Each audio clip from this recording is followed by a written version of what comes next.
My dear viewers, hope you all are well and fine. In my previous video of class 10 history, I have already dictated you two questions of 2017 board paper.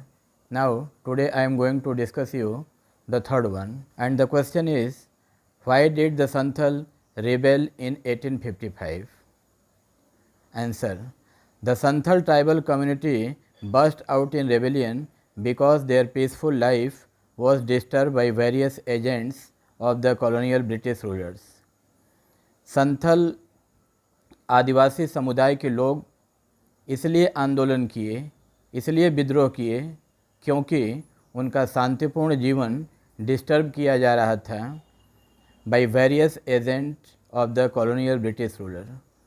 British शासकों के द्वारा appoint किए गए जो अलग अलग agent थे, उन एजेंट के द्वारा उनका जीवन डिस्टर्ब किया जा रहा था, जिसके चलते उन लोगों ने विद्रोह का रास्ता अपनाया। Regarding this some points are as follows.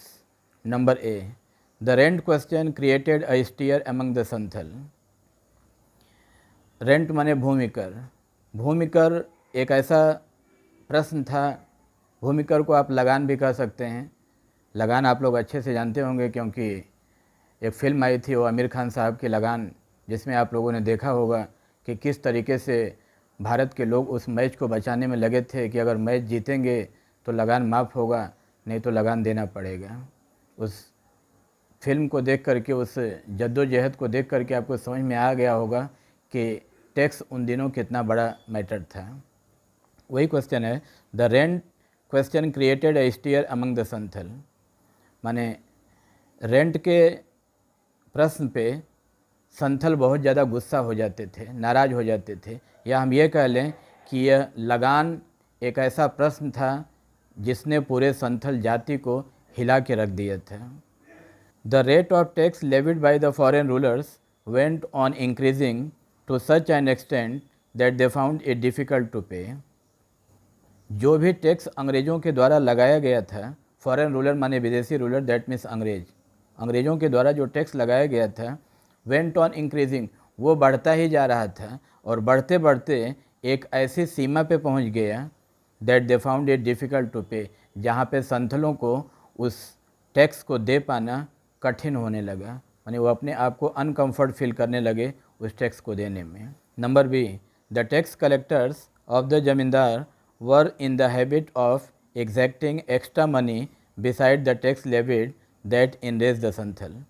Tax collector of the जमींदार, जमींदार के द्वारा जो अपॉइंटेड टैक्स कलेक्टर थे, देखिए उस समय होता क्या था कि जो भी ईस्ट इंडिया कंपनी के अपॉइंटेड गवर्नर जनरल होते थे या वायसरॉय होते थे, उनके द्वारा अलग अलग नियम बनाए जाते थे टैक्स लेने के। जैसे कुछ नियम हम आपको बताते हैं, permanent settlement, Mahalwari settlement, ryotwari settlement.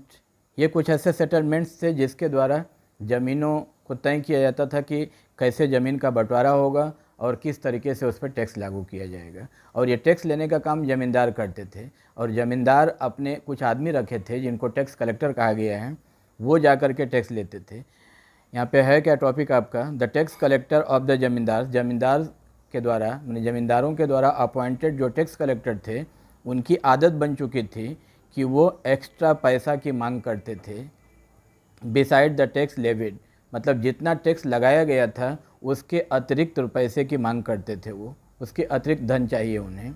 That enraged the Santhal, जिससे संथल बहुत गुस्से में थे, बहुत नाराज़ थे, वो नहीं देना चाहते थे क्योंकि टैक्स ही इतना ज़्यादा था कि उसी को भर पाने में उनको मुश्किल होता था, उसी में वो अपने आप को बहुत अनकम्फर्ट फील करते थे। उसके अतिरिक्त पैसा देना तो उनके बस का था ही नहीं।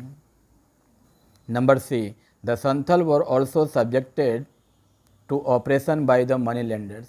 मनी लेंडर माने साहूकार। साहूकारों का अत्याचार भी बर्दाश्त करना पड़ता था संथलों को।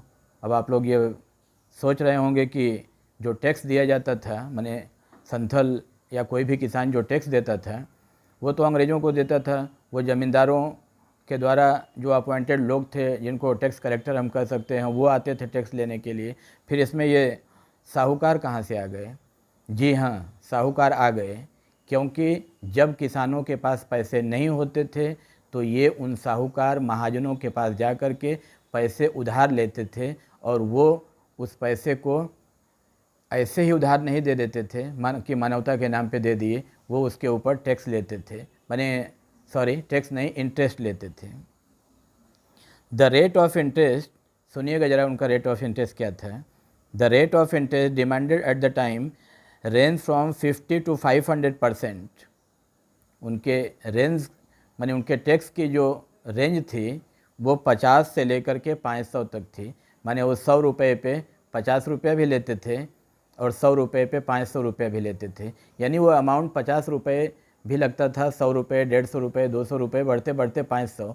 आप कल्पना कीजिए कि अगर 500 रुपया टैक्स देना होगा तो अगर 100 रुपया कोई किसान अगर किसी महाजन से लिया है तो उसके बदले उसको 600 रुपया देना पड़ेगा। अब जस्ट इमेजिन कीजिए कि 100 रुपया जिस किसान के लिए मुश्किल था वो 600 रुपया उस महाजन का कैसे कर्जा उतारेगा, किस तरीके से वो देगा। दैट बिकेम अनबियरेबल, वो संथलों के लिए लगभग असंभव जैसा दिखने लगा, असहनीय होने लगा, वो टैक्स वो नहीं दे पाते थे। Number D, no less oppressive were the contractor who were mostly Europeans. Contractor माने ठेकेदार, ठेकेदारों का जो अत्याचार था, उनकी जो दमनकारी नीतियां थी वो भी कम नहीं थी और ठेकेदारों में अधिकतम यूरोपियन कम्युनिटी के लोग थे।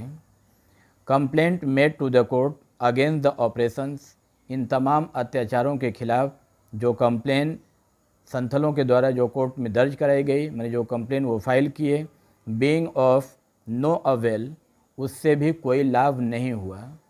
जब उस कंप्लेंट से भी कोई लाभ नहीं मिला तो the Santhal took up arms against the oppressor, तो इन अत्याचारियों के खिलाफ, इन आतताइयों के खिलाफ संथलों ने औजार उठा लिया।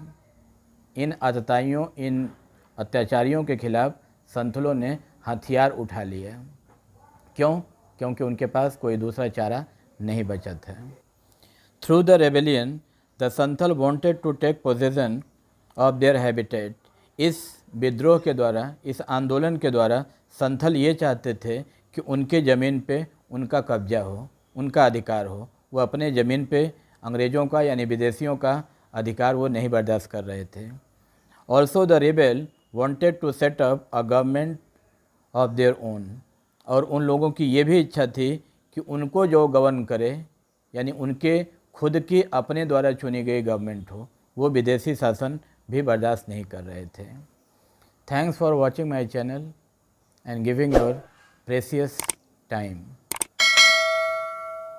Thank you.